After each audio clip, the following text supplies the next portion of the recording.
banget itu fitnah. Ada aja. Istri kena santet sembarangan. Enggak, istri saya tuh kemarin ikut saya. Dia kan khawatir itu loh. Saya udah nggak lama, saya pulangnya seminggu sekali. Ya kan, khawatir dia, ngapain aja sih nggak pulang-pulang. Ikutlah seminggu full dari pagi ke pagi kerjaan saya tuh. Pas pulang-pulang dia sakit demam berdarah. Demam berdarah mungkin karena kecapean juga ya, gitu sih. Nggak ada kena santet sembarangan. Itu mah berita-berita nyari clickbait aja. Udah dikasih, udah perawatan demam berdarah juga. Ya pasti ada aja orang-orang yang sebenarnya itu ada, pasti mungkin itu omongan dari orang-orang halu. Iya, karena kan dari dulu kan saya di fitnah tuh yang katanya pembaca tarot, saya pernah ngeliat tuh beritanya, katanya wah pesulap merah nih dalam kondisi bahaya gitu kan. Ayah bilang ada yang pesulap merah nih, ada yang udah menyantet. Hei, ditunggu santetnya. Ditunggu. Mana bahaya, sekarang malah saya punya kantor nih. Oh, dia sekarang sih lebih khawatir. Enggak kan, karena kan saya genit-genitan itu emang ngebangun branding ya. Saya kan ngebangun branding nakal-nakalan dari awal ketemu dia, awal kenal sama istri saya tuh dia udah tahu saya ketika kerja tuh ngebangun branding genit-genitan gitu kan. Nah ketika dia ikut kerja ternyata banyak fans-fans wanita yang fotonya mepet-mepet gitu kan. Nah dia ngelihat di situ lebih khawatir lagi, wah takut pesulap merah nih ngerespon ketika di DM sama atau di tag sama fans-fans wanita ini gitu. Kan seksi-seksi banget kalau apalagi jadwal-jadwal malam ya. Fans-fans wanita itu seksi-seksi banget, ada yang meluk-meluk dan sebagainya. Lebih was-was, jadi sekarang lebih sering ngecekin inbox Instagram sih gitu. Sama WhatsApp ya. Tapi media sosial dipegang istri juga berarti? Enggak. Cuma kalau pas ketemu aja jadi ngecek nih, kamu aku cek gitu. Dicek satu, ini siapa nih? Ini siapa? Ya gitu sih. Saya nggak gimana, saya tuntutannya tetap satu. Mas Udin mengakui pengobatannya itu trik. Mas Udin, Anda tinggal akuin doang kalau yang tisu kebakar tanpa api dan transfer ke kelapa itu adalah trik. Selesai udah, permasalahan udah selesai, kan itu doang yang saya tuntut. Pengen pembuktian, ini malah jadi ke sertifikasi. Fitnah sertifikasi. Ada lagi fitnah bapak angkat. Sejak kapan itu? Kok jadi kemana-mana sih? Iya kan aneh, padahal intinya kan ayolah siapapun nih ya, dukun-dukun yang bisa ngebakar tisu tanpa api, gue beliin apapun yang dia mau deh, yang nggak pakai kimia-kimiaan ya, yang pakai ilmu gitu. Tisunya dari gue yang naro, silahkan bakar, kalau kebakar gue beliin apapun yang dia mau deh. Kan gitu sebenarnya intinya. Ini malah kemana-mana. Dari Polda Blitar belum ada kabar lagi. Nah itu saya masih tanya terus kok. Terakhir ada update? Nggak ada, belum ada, masih di cross check sama tim ITE-nya. Karena kalau misalkan fix nggak naik, saya akan laporkan balik langsung. Fix ya itu fix, ya? langsung ya. Saya pastikan ya, ketika ada saya nanya nih kabar gimana, nggak naik, deliknya nggak masuk, nah, langsung saya laporkan balik. Iya beneran, emang beneran. Karena iya Polda Jatim ya, oh iya Polda Jatim. Iya, nah karena dari dulu saya mau ngelaporin Mas Udin konten hoax, saya bukan korban. Saya mau ngelaporin penipuan karena banyak merugikan. Dengan dari pengobatannya itu orang kan jadi percaya seolah-olah beneran disantet, ya kan, walaupun nggak merugikan secara uang, secara akal sehat merugikan. Jadi transfer ke kelapa seolah-olah kan orang jadi percaya, wah ini pembersihan nih, ada yang nyantet. Nah yang kayak gitu-gitu kan, itu saya laporin penipuan nggak bisa juga, saya bukan korban. Maka dari itu ketika dia melaporkan saya, wah alhamdulillah sekali, saya jadi ada delik. Tergantung bagaimana polisi ya, tergantung bagaimana polisi. Kan banyak yang keterusannya gimana kok nggak saling naik ke meja hijau gitu kan, nggak persidangan. Ya karena memang deliknya saya nggak masuk. Kalau bagi saya ya, saya nggak ada delik apapun. Terus juga laporan deliknya naik atau enggak, dilanjutin atau enggak, belum ada kabar sampai sekarang. Sekali lagi tujuan saya kan bukan untuk terkenal atau dapat banyak pekerjaan. Tujuan saya adalah pembuktian atau mengedukasi masyarakat. Jadi saya utamakan tetap yang itu sih. Tetap saya utamakan yang pemeriksaan.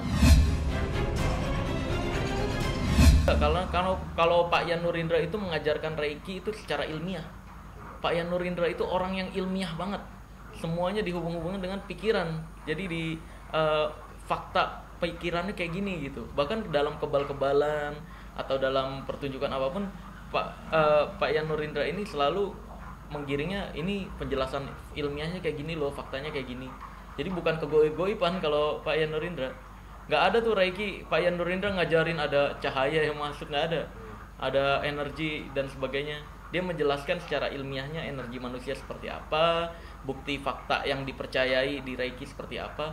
Saya pribadi tuh nggak percaya Reiki banget gitu. Nggak, karena menurut orang Barat Reiki itu kan hoax bagi orang Barat. Tapi bagi orang kepercayaan Jepang Reiki itu asli, bener. Nah, saya ada di tengah-tengahnya. Kalau ada orang yang membicarakan Reiki dari sudut pandang orang Jepang, saya bisa masuk. Ada yang membicarakan dari sudut orang Barat, saya bisa masuk. Karena itu kembali lagi ke kepercayaan masing-masing. Sama kayak ruqyah juga orang Barat bilangnya itu sugesti doang. Nah, bagi saya ruqyah ya dalam Islam ada kepercayaannya sendiri. Bagi orang Barat ada kepercayaan sendiri. Jadi saya bisa ngambil dari dua sisi. Saya di tengah-tengah. Saya cuma pembelajar aja jadinya. Oh, kalau berapa lamanya itu sama Pak Yan Nurindra itu pengambilan sertifikasinya sehari. Sehari aja. Seharian. Reiki 1, 2, 3 diajarin full, attunement-attunementnya dan sebagainya. Nah, kalau untuk saya mau pelajari Reiki-nya itu sendiri kurang lebih sebulan 2 bulan sebelum ketemu Pak Yan ya. Saya udah mulai tertarik sama dunia energi-energian gitu, pengobatan-pengobatan alternatif, bukan Reiki doang.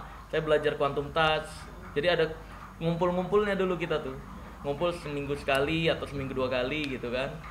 Ngobrolin tentang quantum touch tuh penjelasannya seperti apa. Terus juga Reiki kayak gimana, EFT kayak gimana gitu. Jadi banyak yang dia pelajari. Untuk pengambilan sertifikasinya itu 1 hari doang. Untuk menegaskan ke masyarakat, keajaiban seharusnya menciptakan kebahagiaan bukan kerugian.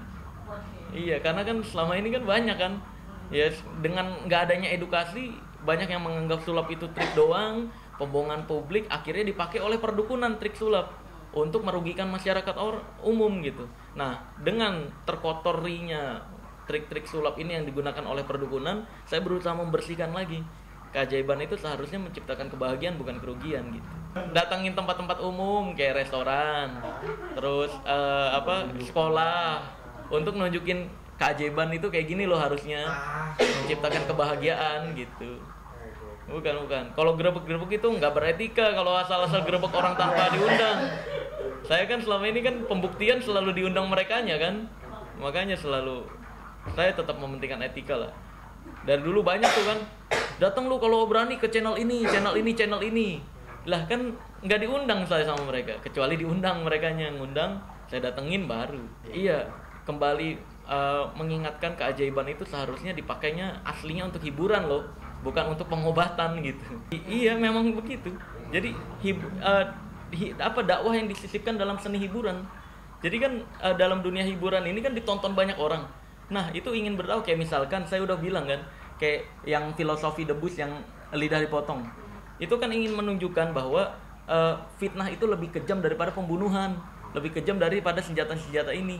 Jadi lidah kamu itu lebih tajam daripada sajam gitu. Dakwahnya dari sisi itu. Cuma kan sekarang orang nggak melihat sisi dakwahnya lagi, malah dipakai oleh perdukunan untuk penjualan jimat, teknik-teknik kebalnya. Ya kan? Nah, itu yang perlu saya luruskan kan. Kayak saya bahas air keras, saya nggak bongkar rahasianya. Saya tetap bilang kalau ada yang menggunakan ini untuk hiburan, ya hormati. Tapi kalau misalkan ada yang menggunakan ini untuk penjualan jimat, bongkar aja rahasianya. Karena di Indonesia di pasal 546 tidak boleh penjualan atau membagikan jimat. Saya nggak ngurusin hal yang nggak penting soalnya. Lagi-lagi kan, itu orang-orang yang nggak paham debus. Orang saya banyak teman-teman praktisi debus kok, Cirebon. Saya banyak praktisi debus, saya juga konfirmasi. Ini saya udah aman banget aja, masih aja ada yang melintir faktanya kan. Iya, makanya saya berusaha membersihkan seni debus dari oknum-oknum yang mencemarkan nama baik debus. Tapi di pelintirnya malah seolah-olah menghina debus. Mana video saya yang menghina debus coba? Kalau ada, silakan buktikan.